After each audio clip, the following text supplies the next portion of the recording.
Hey everyone, this is going to be my second video in the Silent Hill 2 series. As previously mentioned, this one is going to be about the character Pyramid Head. But before we get into it, I kind of want to start by saying, don't you hate when all the worms and parasites you have built up in your butthole try to control you like a puppet and make you dance? Y'all ever have that happen? It's rough.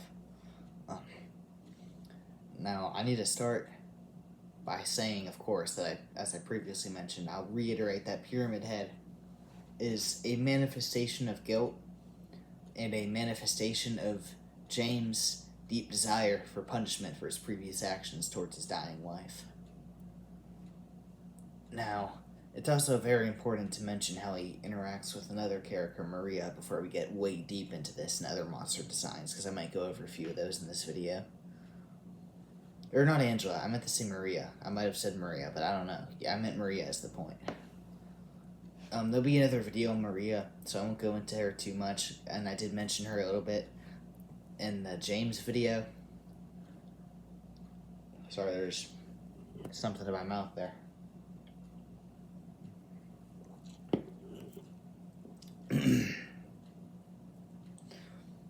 Now, there's multiple times throughout the game when Pyramid Head kills Maria. Like, she's brought back just to be killed by him, which is obviously to torture and punish James for his actions, because that is what James craves.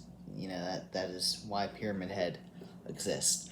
By the way, I will not be talking about his existence in other Silent Hill games, because he was rarely only there in the other games because the fans like him so much. He really only makes sense within Silent Hill 2 story-wise, so, you know, this is about Silent Hill 2. I'm going to stick to it. A few very defining moments of him is, one, at the end of the first segment of the Brookhaven Hospital, when there's a chase with him, and, like, you and Maria are running to the elevator, and she's a little behind you, and, like the doors are like this open, you know, and you and her are trying to open it, and then Pyramid Head, you know, he got that big sword, just stabs her through the chest, nearly poking James, and he could have killed James. But what's important to learn from this is, like I said, he's not supposed to kill James at all, because if he killed James, it would not make sense in the slightest, because that's not the point of Pyramid Head. Pyramid Head is an executioner. He is a punisher. He represents justice within the game. That's also why you can find him in the prison, in the gallows segment of the Toluca prison, I think it is. It's something with a T prison, but, you know, the only prison in the game.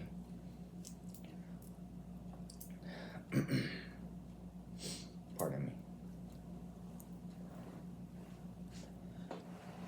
Also, the second time you encounter him in the I forget the name of it, but the dang apartments, Blue Creek Apartments, I think it was. And you're in that closet, and he's staring at you, and you, like, shoot him 3 times, and he just walks away. Excuse me. That was another time, like I said, Pyramid Head could have very easily killed James. He is a very powerful character. By the way, this video will probably be on the shorter side. I meant for it to be longer, but honestly, it's kind of easy to explain most of this. It's like you kind of need to know this stuff to have a basic understanding of the game, anyways. I think, or at least the game's story. I mean, so, you know, this one won't be as long, I bet. Man, I cannot think right today. I don't know why. Now, the best part with Pyramid Head, the best section with him, is the final time you see him, when there's 2 Pyramid Heads with a spear. They both have a spear. I mean, they don't share one. They have spears, plural. And in the end, they just kind of kill themselves. And this is representing, this is symbolic of James letting his desire for punishment for his actions go, he doesn't need that part of him anymore. I think even when you beat this little like mini boss fight, you actually get a trophy that's called That Part of Me, which is so fire, by the way. Like, that is insane. Kind of like how the Platinum Trophy on PS5 is You Made Me Happy. That is bomb as heck. Even the trophies' names have fire writing in this game, dude. That is a layer of something. I can make a whole video on that. This game is so deep.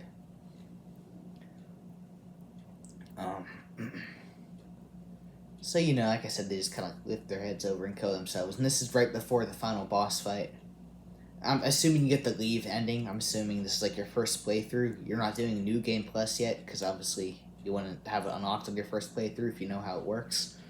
With any game, actually, not even this game.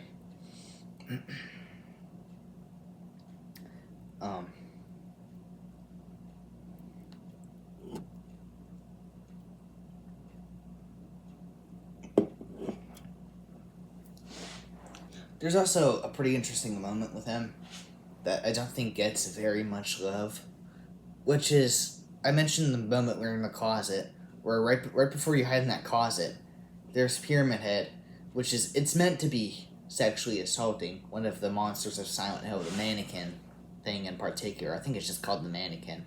But if you've seen it, you know what I'm talking about, because that thing does not leave your mind after you see it. Which is interesting, because none of the Silent Hill monsters, as far as I can tell, have visible genitals. In fact, I'm not sure if Pyramid Head even has nipples in Silent Hill 2. I tried looking this up, but at no point do you ever actually see his chest. It's just sleeveless.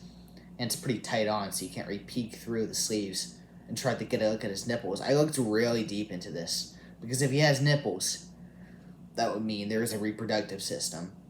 If you know enough about a human reproductive system and how it evolved over time, you would understand this.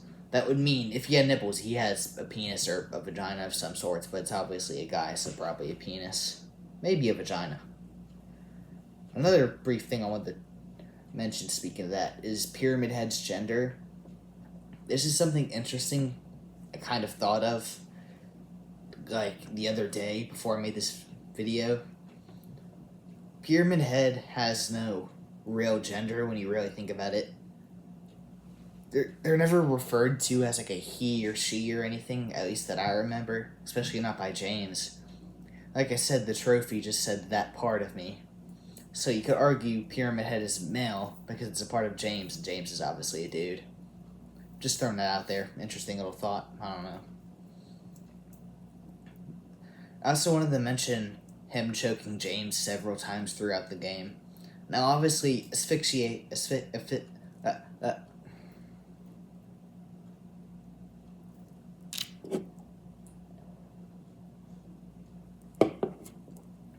suffocating. We'll say suffocating. Being unable to breathe is a very big part of this game and the game's story.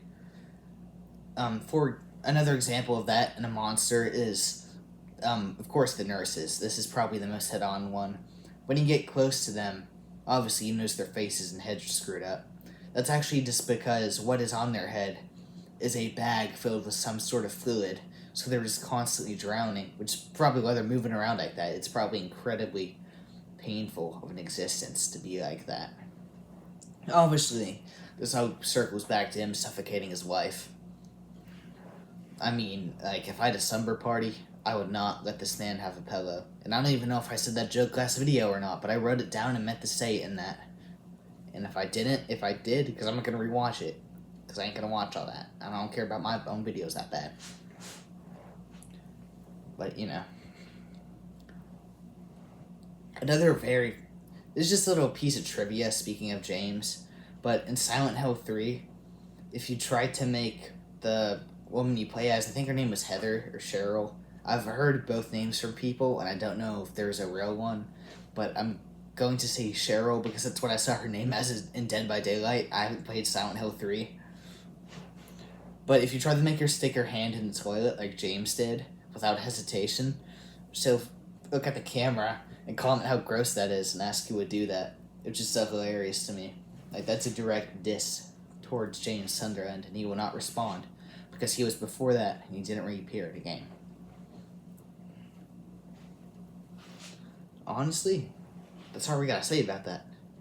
I mean, usually these are like 15, maybe even 20 minutes. This one's only 10, so it's definitely not as exciting. But it's really quick to explain Pyramid Head, because he is a deep character. He's just not complicated, you know what I mean? Which isn't a bad thing, necessarily, because he is still amazingly written. Like, when the first time you see him, he's behind bars, like, just looking through you. That crap is terrifying. And you come back and he's just gone, and you never see him again for a pretty good margin of time. That crap freaks me the heck out, man. Now, I'm gonna be honest. I don't know why I planned on making a video about Pyramid Head, because I knew it would be this short. So, that's about that. Have a good one, I don't really know how to end videos still. I can't even think of anything in closing. I rarely explained it all there. I was going to touch on the other monsters, but that's more for Angela's video, which might be next. I'm not sure, so you know. Yeah. You have a good day.